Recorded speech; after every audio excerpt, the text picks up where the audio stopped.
चाहते तो बहुत लोग हैं, इच्छा तो बहुत लोग बनाते हैं, लेकिन जब तक गोविंद की कृपा ना हो तब तक यहाँ बैठने का हमें अवसर नहीं मिलता। किसी शायर ने बड़ी सुंदर लाइन कही है रोहित भैया, कि लिखना नहीं आता था एक शब्द भी मुझे। किसी शायर की लाइन है कि लिखना नहीं आता था एक शब्द भी मुझे, लेकिन मोहन तुम्हारे प्यार ने शायर बना दिया। गोविंद कृपा हो जाए भैया तो मूकम करोति वाचालम पंगुम लंघयते गिरिम यत कृपा हम वंदे परमानंद माधवम। उनकी कृपा हो तो गूंगा भी पंचम स्वर से बोले, लंगड़ा भी वैष्णो देवी की चढ़ाई को चढ़ के और इतने ऊंचे जाकर माता के पावन चरणों में प्रणाम कर ले। और यदि उनकी कृपा ना हो तो कितना भी बल हो, कितना भी धन हो, कितना भी वैभव हो,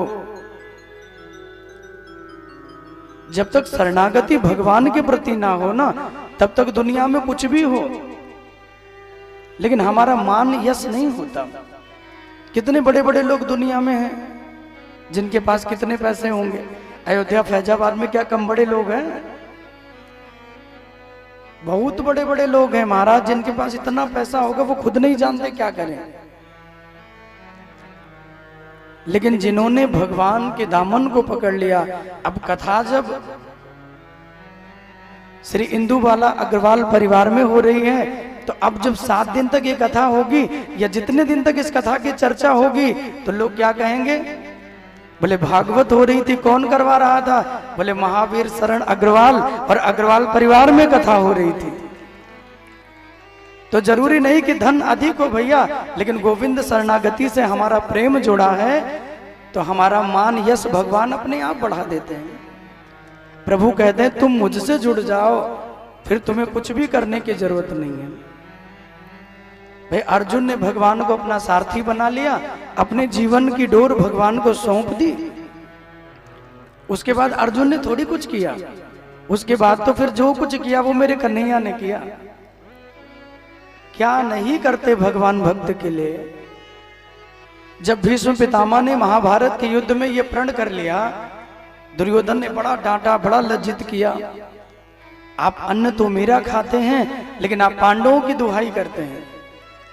आप चाहते ही नहीं कि किसी पांडव को आप मारे, क्योंकि आप पांडवों को अधिक प्रेम करते हैं। तो भीष्म पितामह को बात लगी और उन्होंने प्रण कर लिया कि कल एक पांडव का वध अवश्य होगा। अब प्रभु को चिंता हो गई। अर्जुन को पांडवों को उतनी चिंता नहीं है जितना मेरे गोविंद को हो गई। क्यों? क्योंकि ये पांचों भगवान की शरणागति में बैठे हुए हैं। और जब जीव मोहन की शरणागति में बैठता है उसे दुनिया का कोई आश्रय नहीं होता, उसे दुनिया का और कोई भाव नहीं होता। जिसने दुनिया भुलाकर दुनिया बनाने वाले से प्रेम कर ली, आश्रय ले लिया, उनसे प्रीति कर ली, उनकी सारी जिम्मेदारियां मेरे गोविंद स्वयं निभाते हैं। राधे राधे बोलना पड़ेगा, ऐसे नहीं जोर से बोलना पड़ेगा।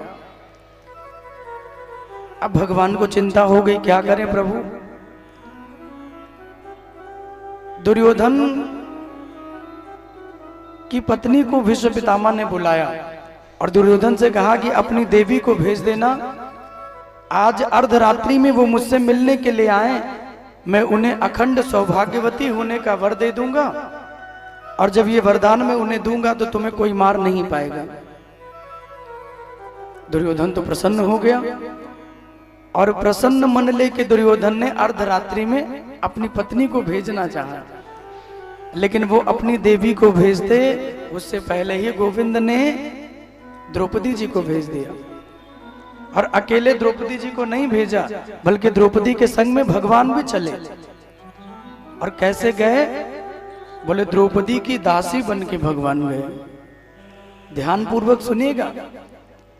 द्रौपदी की दासी बनकर के भगवान गए और जब वो उस दासत्व के रूप में प्रभु पहुंचे, एकदम स्त्री का श्रृंगार किया, साड़ी पहनी, वस्त्र पहने और उस सुंदर श्रृंगार में द्रौपदी जी के संग में चल पड़े। और जब संग संग चले द्रौपदी के चरणों के चप्पलों की आहट जब होने लगी तो कितने कृपालु मेरे दीनानाथ हैं कि द्रौपदी के चप्पलों को भी भगवान ने अपने हाथों के बगल में दबा लिया और नंगे चरण द्रौपदी जी को लेके भगवान चले। और जब नंगे पांव गए, भीष्म पितामह बैठे हुए हैं, माला कर रहे थे, द्रौपदी जी घूंघट बना के पहुंचे और भगवान वहीं द्वार पे खड़े हो गए, दरवाजे के पीछे छिपके। और जब ये घूंघट बना के पहुंचे, द्रौपदी ने चरणों में प्रणाम किया और कृष्ण ने कहा था कि तब तक सर को मत उठाना जब तक अखंड सौभाग्यवती होने का वरदान न दे दे। अपने चरणों को तभी उठाना और मुख तभी खोलना, उससे पहले मुख मत खोलना। द्रौपदी जी चरणों में सर रख के प्रणाम कर रही हैं, बड़ी देर तक प्रणाम करती रही। तो भीष्म पितामह ने कह दिया कि हे पुत्री उठो, अखंड सौभाग्यवती भव। और जैसे ही ये वरदान दिया, द्रौपदी जी उठी, घूंघट को खोला। द्रौपदी को देख करके भीष्म पितामह आश्चर्य में पड़ गए। पितामह ने कहा, अरे द्रौपदी तुम, मुझे तो लगा कि दुर्योधन की पत्नी आई हुई है, यहां कैसे आई इतनी रात में? तो द्रौपदी जी ने कहा, प्रभु आपसे आशीर्वाद लेने की इच्छा हुई, मेरा मन हुआ चल के आपको प्रणाम करके आते हैं। भीष्म पितामह के नेत्रों में अश्रु आ गए।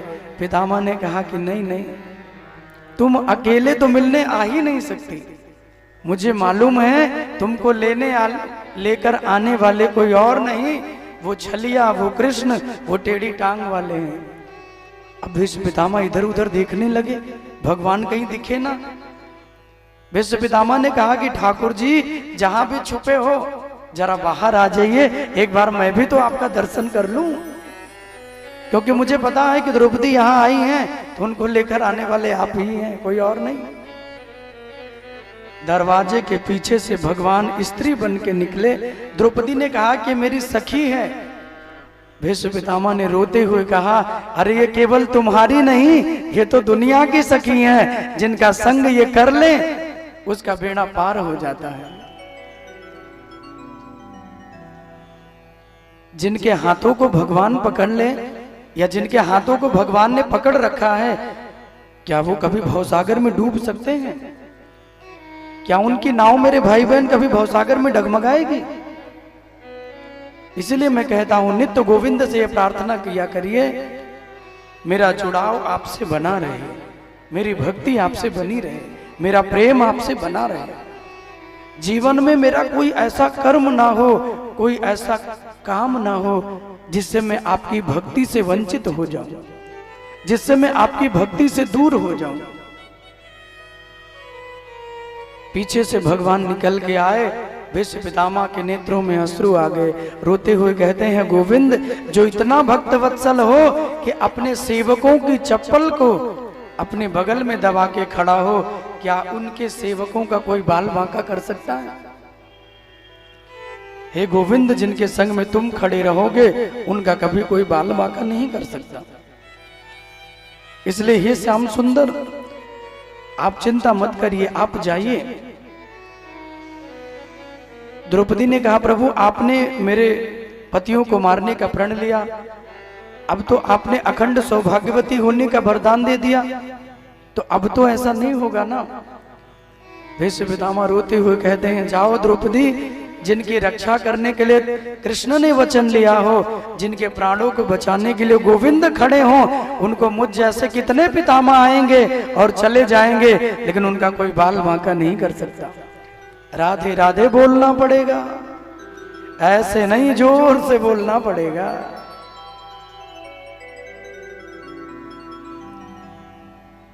जाको राखे साइया मार सके नहीं कोई, और बाल न बांका कर सके चाहे जग बैरी हो। जिनकी रक्षा के लिए मेरे प्रभु, मेरे दीनानाथ, मेरे भक्त वत्सल स्वयं खड़े हों, उनका कौन बाल बांका कर सकता है? पांडवों की रक्षा के लिए भगवान खड़े रहे, इतनी छोटी सेना होने के बावजूद भी विजय भगवान ने दिलाई। युद्ध को रोकने के लिए शांति दूत बन के आए, जहां भगवान का दुर्योधन ने भगवान के रूप में तो दर्शन नहीं किया, लेकिन भगवान के परम भक्त विदुर विदुरानी ने भगवान का दर्शन किया और अपने घर भगवान को भोजन के लिए निमंत्रण भी दिया। अब आप विचार करिए, क्या भगवान को इतनी किसी के सामर्थ्य है जो भगवान को भोजन करा सके, जो भगवान के उदर की पूर्ति कर सके? इसलिए प्रभु कहते हैं कि मैं व्यंजनों का नहीं, मैं भाव का भूखा हूं, कि भाव का भूखा हूं मैं, भाव ही एक सार है, कोई भाव से भज ले मुझे तो भव से बेड़ा पार है। कि भाव बिन सुनी पुकारे मैं कभी सुनता नहीं, अभाव से एक पुष्प दे दो वो मुझे स्वीकार है, वो मुझे स्वीकार है। भाव का भूखा हूं मैं और भाव ही किसान है। जो कोई प्रेम से भगवान को भजता है ना, तो भगवान भी उसको उसी रूप में भजते हैं। अनन्या निश्चयन्तो माम ये जनाः पर्युपास्ते तेषां नित्याभियुक्तानां योगक्षेमं वहाम्यहम्। गीता में भगवान के वचन है, जो अनन्य भाव से मेरी भक्ति करता है, जिसका दुनिया में और कोई नहीं, केवल अनन्य भक्ति भगवान के प्रति होती है। सर्वधर्म परित्यज्य माम एकम शरणम व्रज। सारे धर्मों को, कर्मों को छोड़कर एकमात्र मेरी भक्ति करता है, उससे मेरे प्रभु कभी दूर नहीं होते। आज जब शांति दूत बन के भगवान आए ना, तो उस लाखों की भीड़ में विदुर जी महाराज खड़े हैं और विदुर जी विदुरानी दोनों सबसे पीछे खड़े हैं। देखिए, जो भक्त होता है ना, वो एकदम शांत और सौम्य होता है। भक्त का स्वभाव ही है कि वो एकदम सरल, एकदम सहज, एकदम शांत रूप में होता है। भक्त कभी चतुर नहीं होता, क्योंकि चतुराई भगवान को प्रिय नहीं है। चतुर भक्तों को भगवान देते भी नहीं। पूतना अपना वेश बदल के गई तो भगवान ने उनको देखा ही नहीं। आपकी भी सोसाइटी में काफी चतुर लोग रहते होंगे ना, तो जो ज्यादा होशियार लोग होते हैं, ज्यादा चतुराई करने वाले लोग हों, तो उनसे आप लोग भी तो दूरी बनाते हैं कि नहीं? भाई सोसाइटी के लोग होते तो कहते भैया बड़ा चतुर है, हमेशा अपनी चतुराई करता रहता है। मन क्रम वचन छाड़ी चतुराई तो तुरंत कृपा करी है रघुराई। आप अपने मन क्रम वचन से अपने अहंकार, अपनी अहमता और अपनी चतुराई को छोड़ दीजिए, सरल और सहज बन जाइए। प्रभु आपके भी द्वार आने लगेंगे, आपके भी घर पधारेंगे मेरे भाई बहन। सहजता भगवान को बड़ी प्रिय है। विदुर जी सबसे पीछे खड़े हैं। दुर्योधन ने चतुराई दिखाई, 56 प्रकार का व्यंजन बनाया और भगवान को भोजन के लिए ले जाना चाहते हैं। लेकिन उस भीड़ में जब भक्तों के नेत्रों से भगवान के नेत्रों का मिलन हुआ, और हे मेरे भक्तों, जब विदुर के नेत्रों से भगवान के नेत्र मिले तो 4 मिले 64 खिले, और 20 रहे कर जोरी, और प्रेमी से प्रेमी मिले तो भी हंसे 60 करोड़। प्रेमियों का मिलन हो रहा है। भगवान के प्रति जिनका प्रेम जितना होता है ना, उतना ही प्रेम भगवान भी उसके प्रति दिखाते हैं। आप मूर्ति खरीद के भगवान के लेके आते हो तो क्या मान के लाते हो, भगवान या मूर्ति? जवाब दीजिए।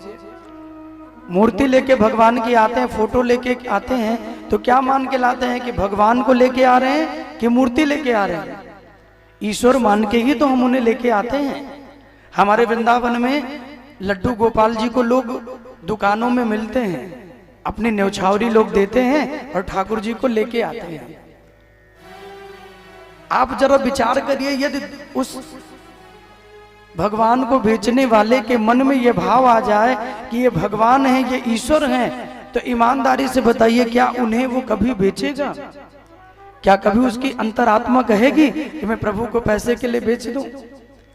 लेकिन उस दुकान वाले के लिए भगवान नहीं, बल्कि वो सिर्फ एक पत्थर का, एक लोहे का, एक मिट्टी का एक टुकड़ा है, जिनको बेच के वो अपने जीविका और अपने परिवार का निर्वहन करता है। लेकिन हम और आप भक्तों के लिए वो एक पत्थर का टुकड़ा नहीं, मेरे आपके लिए वो भगवान है। हम उन्हें भगवान मान के लाते हैं, वही श्रद्धा रखते हैं, तो उसी रूप में भगवान हम पे कृपा भी करते हैं। और जितने भक्त यहाँ बैठे हैं, कभी अनुभव करिएगा, जिस भी भगवान की आप पूजा करते हैं, उस भगवान की मूर्ति में आपकी जितनी श्रद्धा होगी, जितना प्रेम बढ़ेगा, मूर्ति का आकार और मूर्ति की सुंदरता उतनी बढ़िया होती जाएगी। एक वृक्ष लगाइए, उसे पानी डालिए, दूसरा वृक्ष लगाइए, उसे भी पानी डालिए, दोनों को खूब जल डालिए, खूब खाद पानी डालिए। एक वृक्ष को कहिए आहा हा कितना सुंदर है, कितना बढ़िया पत्तियां निकल रही हैं, कितना हरा भरा नजर आ रहा है, देखो कितना बड़ा होता जा रहा है। और दूसरे को कहिए अरे मारो, ये तो बड़ा ही नहीं हो रहा, ये तो एकदम बेकार है, इसकी तो पत्तियां सूख जा रही हैं। तो जिसके प्रति आपकी भावना अच्छी होगी ना कि ये बढ़ रहा है, ये सुंदर हो रहा है, वो बढ़ता चला जाएगा। और जिसके प्रति भावना दूषित हो गई, वो मुरझाता चला जाएगा। आपकी भक्ति तो उतनी रहेगी, उतना ही खाद, उतनी पानी, उतनी सेवा करेंगे, लेकिन भाव बदल गया, मन बदल गया, प्रेम बदल गया, तो स्थिति बदल जाती है। इसलिए भगवान को ऐसे भक्त प्रिय नहीं है, जो सहज हो, जो सरल हो, वही प्रिय है। जिन मूर्तियों के हम पूजा करते हैं भगवान मान के, हमारी श्रद्धा उसमें जितनी बढ़ती है उतनी